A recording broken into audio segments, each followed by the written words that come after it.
പാമ്പ് കടി മരണങ്ങളിൽ നിന്ന് രക്ഷ നേടാൻ നമ്മൾ എന്തൊക്കെയാണ് ശ്രദ്ധിക്കേണ്ടത്? ഈ വിഷയത്തിൽ ഞാൻ പാമ്പിന്റെ പക്ഷത്താണ്. കാരണം എന്താ വെച്ചെങ്കിൽ പാമ്പ് ആരെയും മനഃപൂർവ്വം വന്ന് കടിക്കണില്ല, ശത്രുത വെച്ച് പെരുമാറണില്ല എന്നുള്ളതാണ്. നമ്മളുടെ ശ്രദ്ധക്കുറവ് കൊണ്ടും അറിവ് കുറവ് കൊണ്ടുമാണ് പാമ്പ് കടി കൊണ്ട് മരണപ്പെടണത് എന്നുള്ളതാണ്. അപ്പോൾ ഇതിൽ നമ്മൾക്ക് ശ്രദ്ധിക്കേണ്ട കാര്യം, കാലങ്ങളായിട്ട് നമ്മൾ ചർച്ച ചെയ്യുന്ന വിഷയങ്ങളാണ്. ഒന്ന്, നല്ല പ്രകാശമുള്ള ടോർച്ച് ഉപയോഗിച്ച് രാത്രി കാലങ്ങളിൽ സഞ്ചരിക്കുക, അല്ലെങ്കിൽ പുറത്തേക്ക് ഇറങ്ങേണ്ടതോ വീടിന്റെ അകത്ത് പെരുമാറുമ്പോഴോ നല്ല പ്രകാശം ഉറപ്പുവരുത്തുക എന്നുള്ളതാണ് ഒന്ന്. രണ്ട്, കമ്പനങ്ങൾ ഉണ്ടാക്കുക. പാമ്പ് ഉണ്ടാവാനുള്ള സാധ്യത ഉണ്ടെന്ന് തോന്നുമ്പോൾ വടികൾ കൊണ്ട് നിലത്ത് കുത്തിയിട്ടോ ശബ്ദം ഉണ്ടാക്കി കഴിഞ്ഞാൽ, അല്ലെങ്കിൽ കമ്പനങ്ങൾ ഉണ്ടാക്കി കഴിഞ്ഞാൽ പാമ്പ് അവിടുന്ന് മാറിപ്പോവും.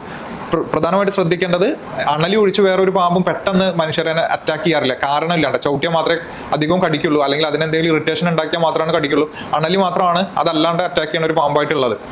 പിന്നെ നമ്മൾ ചെയ്യേണ്ട ഒരു പ്രധാനപ്പെട്ട കാര്യം, വൃത്തിയായിട്ട് പരിസരം ശുചിയാക്കുക എന്നുള്ളതാണ്. കാരണം എന്താ വെച്ചാൽ പാമ്പിന്റെ ഇരകളായിട്ടുള്ള തവള, എലിയുടെ സാന്നിധ്യം ഉള്ള സ്ഥലങ്ങളിലൊക്കെ പാമ്പുണ്ടാവാനുള്ള സാധ്യത ഉണ്ട്. അപ്പോൾ അതിനെന്താ വേണ്ടത് വെച്ചെങ്കിൽ, നമ്മൾ ഈ വേസ്റ്റ് അവിടെ ഇവിടെ വലിച്ചെറിയാണ്ടിരിക്കുക, അലക്ഷ്യമായിട്ട് ഭക്ഷ്യവസ്തുക്കൾ വലിച്ചെറിയാണ്ടിരിക്കുക എന്നുള്ളത് നമ്മൾ കണിശമായിട്ട് ചെയ്യേണ്ട ഒരു കാര്യമാണ്. അപ്പോൾ ഇത് ചെയ്യുമ്പോഴാണ് നമുക്ക് എന്ത് ചെയ്യാൻ പറ്റുള്ളൂ, പാമ്പിനെ കൺട്രോൾ ചെയ്യാൻ പറ്റുള്ളൂ. രണ്ടാമത് നമ്മൾ അറിഞ്ഞിരിക്കേണ്ടത് ആന്റി വെനം അവൈലബിൾ ആയിട്ടുള്ള ഹോസ്പിറ്റലുകൾ എവിടെയാണെന്നുള്ളതാണ്. അപ്പോൾ ആന്റി വെനം കിട്ടുന്ന സ്ഥലം വിളിച്ചുറപ്പ് വരുത്തി കടി കൊണ്ട ആളെ ഉടൻ ആശുപത്രിയിൽ എത്തിക്കാൻ ശ്രദ്ധിക്കുക.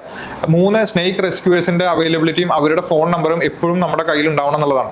പിന്നെ ബിഗ് ഫോറുകളെ കുറിച്ചിട്ട് നമുക്ക് അറിയുണ്ടാവും. വെള്ളിക്കെട്ടൻ, അണലി, മൂർക്കൻ, പിന്നെ ഹംബഡ് നോസ് പിറ്റ് വൈപ്പർ അല്ലെങ്കിൽ മുഴമുക്കൻ മണ്ഡലി. ഇതാണ് പ്രധാനമായിട്ട് ചോര മണ്ഡലി എന്നൊക്കെ പറയുന്ന അണലി വർഗത്തിൽപ്പെട്ട പാമ്പ്. ഈ 4 പാമ്പുകളാണ് പ്രധാനമായിട്ടും നമ്മുടെ നാട്ടിൽ ബൈറ്റ് കാണാറുള്ളത്. അതിനുള്ള ആന്റി വെനം അവൈലബിൾ ആണ്.